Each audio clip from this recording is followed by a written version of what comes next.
No sé si han oído hablar de la inquiocupación. Vamos a explicar lo que es esto. Ana.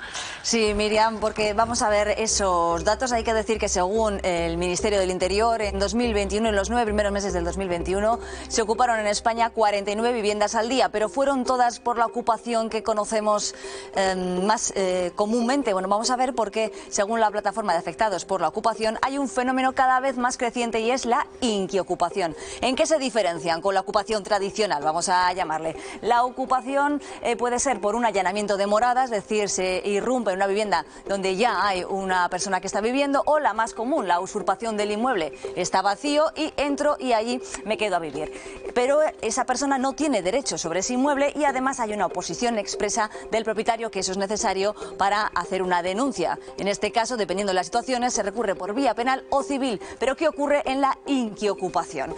Pues ese inquilino deja de pagar la renta, puede que sea a los pocos meses de entrar o con un tiempo mayor, se termina el contrato, puede ser otra situación y esa persona no se va, o haya un acuerdo entre el propietario y ese inquilino en el que después de un determinado tiempo se va a ir, o una cesión en precario.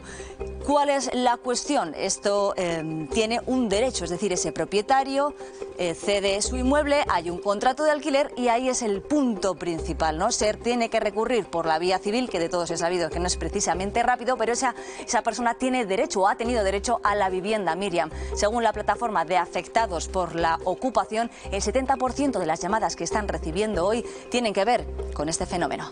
Gracias, Ana. Ha aclarado lo que es la inquiocupación. Hablamos con Alejandro Marín, portavoz de la Organización de Consumidores. Hola, Alejandro.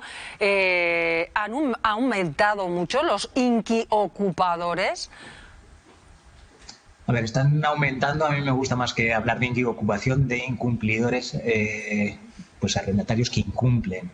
Ahí tenemos un grupo que es, y que tenemos que diferenciar, y también, porque no son los mismos casos, gente que sí que tiene una voluntad incumplidora desde el inicio, que se formaliza el contrato pagando esas mensualidades iniciales, fianza, y paga un par de mensualidades y deja de pagar, y tenía esa voluntad del inicio. A otro grupo que son gente que tiene unas circunstancias sobrevenidas a la formalización del contrato y deja de pagar. ¿Qué es lo común en ambos casos? Que se ha dictado una normativa derivada de la pandemia con una suspensión extraordinaria de los desahucios, y sobre todo lo que nos encontramos es esa parte más preocupante de esos arrendatarios que no tenían voluntad desde el inicio de cumplir con el contrato y pagar la renta, se están beneficiando sobre todo de esa suspensión, ahora prorrogada hasta 30 de junio, también de la falta de medios de los servicios sociales para alargar. Saben, digamos, además que la tramitación judicial es lenta, incluso hay recurso, y esto es un efecto pues totalmente pernicioso, perjudica a los propietarios, muchos de ellos también que se encuentran con procesos suspendidos o eternos, que tienen que asumir cargas, pago de hipoteca, o algunas personas mayores que utilizan estas viviendas arrendadas pues para pagar la residencia incluso. Esta norma, que tenía un efecto útil, y también sobre todo los servicios sociales que no tienen medios, incluso en casos que hay familias que realmente necesitan la vivienda, no se les ofrece alternativas, únicamente están ganando tiempo. Pero esta norma, digamos, y sí que es lo que nosotros criticamos sobre todo, que no está teniendo el objetivo que es dar una solución a los que realmente la necesitan, ni tampoco, digamos, está siendo utilizada por este subgrupo de incumplidores profesionales que se están aprovechando de los defectos y resquicios de la norma. Eso lo estáis comprobando porque os están llegando las quejas de los arrendadores que se están encontrando este tipo de situaciones. Sí, nos están llegando tanto en residencias, primeras residencias, como también está siendo frecuente pues segundas residencias, viviendas de playa que se han alquilado, y pues nos vienen los usuarios, los arrendadores, con esta situación de impago, incluso con procedimientos paralizados. Algunos de ellos desesperados, pues porque también incluso se habla de vulnerabilidad, y sí que es cierto que la norma lo prevé.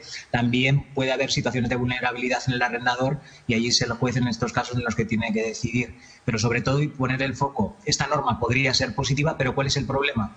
Incluso teniendo casos de vulnerabilidad, ¿qué ocurre? Los servicios sociales informan, pero no hay solución. ¿Por qué? Porque no hay vivienda pública. En España únicamente la cobertura de los hogares alquilados de vivienda pública de alquiler alcanzaría el 1,6%, cuando la media de la Unión Europea está en torno al 10%. Y otro dato, en el año pasado en España se construyeron solo 2.518 viviendas públicas para alquiler, y en Aragón, 0. Entonces, tenemos una norma que podría ser útil, pero está siendo utilizado por estos incumplidores profesionales y también para la gente que realmente lo necesita. No hay vivienda ni hay solución pública. ¿Pero qué predomina, Alejandro, de esos dos supuestos que hemos planteado? ¿Quien ya se plantea desde un principio no pagar o quien no puede hacerlo? A ver, están creciendo, yo no diría que el 70%, lo que nos viene a la oficina y vemos también el despacho profesional, está creciendo también cada vez más la gente que sí que tiene voluntad de pago, pero no puede llegar a final de mes. De hecho, se estima que hay más de 500.000 hogares que tienen dificultades para pagar el alquiler y hay arrendatarios, no podemos generalizar, hay arrendatarios que son cumplidores e intentan cumplir.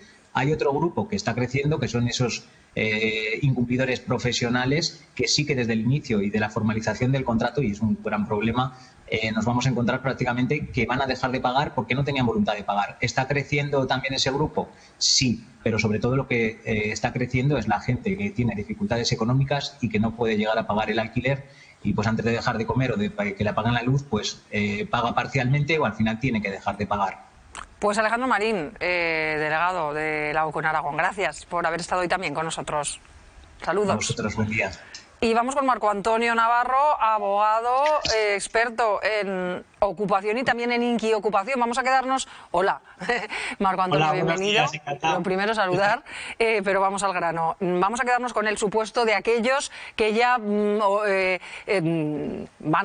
como arrendatarios, alquilan un piso, firman el contrato, pero ya van con la voluntad de no pagar o pagar los primeros meses y luego ya dejar de pagar. ¿Qué hacer? ¿Qué puede hacer el arrendador en estos casos? Lo que sí que hay que tener claro, tenemos que delimitar lo que es el procedimiento penal del procedimiento civil. Esto ahora se le llama inquiocupación, pero realmente esto es un incumplimiento contractual. Que demostrar que había una voluntad de no pagar posteriormente a que ha pagado y a que ha formalizado una fianza, eso realmente es una prueba diabólica y es imposible demostrar. ¿Qué quiero decir? No estamos ante un delito, estamos ante un incumplimiento contractual. ¿Qué hay que hacer? Hay que personarte en un procedimiento, instar un procedimiento de demanda, de acción de desahucio por incumplimiento contractual más acción de reclamación de las rentas debidas y que se hace con abogado y procurador y presentarlo en el juzgado cuanto antes. ¿Y todo este proceso cuánto se puede dilatar? ¿Cuándo obtiene una respuesta? ¿Y cuándo puede lograr que desalojen ese piso que a lo mejor ese arrendador contaba con el dinero de ese piso, probablemente contara con el dinero de ese piso y no lo tiene?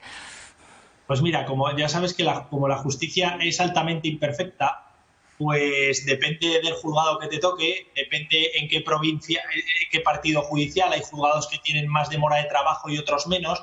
Aquí en Zaragoza te puedo decir que aproximadamente nos movemos entre 6 y 9 meses, aproximadamente. O sea que durante todo ese tiempo tendrá al inquilino sin pagar el alquiler Claro. Casi un año más. ¿Y cómo se suele resolver estos casos? Pues mira, mi experiencia me dice que esto se resuelve, que suele ser gente insolvente, es decir, el propietario recupera la posesión. Y mi experiencia profesional me dice que claro, luego se hace una demanda de ejecución dentro del procedimiento de todo ese dinero que ha estado incumpliendo. Claro, al final quedan cantidades muy altas. Cuando tú vas a ejecutar, suele ser gente que suele ser gente insolvente. Pero al cabo de los 2 o 3 años, como cada 6 meses se van reactivando los embargos, la verdad que me llevo muchas sorpresas de embargos de cuentas, de cantidades muy altas, de gente que hace 3 años, 4 años, dejó de pagar un alquiler.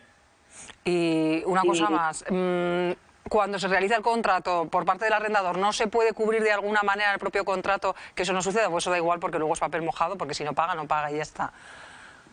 Vale, es que se puede cubrir, no, porque realmente cuando hay un incumplimiento contractual, tú no puedes, el derecho a la vivienda es un derecho consagrado constitucionalmente, entonces tú no puedes decir, oye, como no me pagas, ejecuto yo mismo el contrato, porque si no estaríamos en la ley del oeste. ¿Quién tiene que dirimir esta controversia? Pues la autoridad judicial. Bueno, pues aclarado queda. Marco Antonio, muchas gracias por habernos atendido.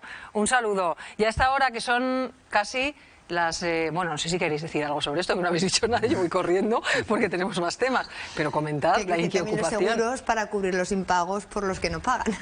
Es complicado para el que alquila una casa y se encuentra con ese panorama, que vamos a distinguir. Una cosa es quien no lo puede pagar y otra cosa es quien ya a priori lo tiene planeado. Pues yo alquilo esta casa, pero luego ya veremos.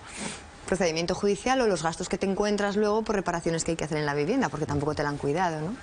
Sí, yo creo que esto lo que deberían de hacer es introducirlo en las leyes, es decir, la actual ley se trata la ocupación como el allanamiento de morada, es decir, dar una patada en la puerta y entrar.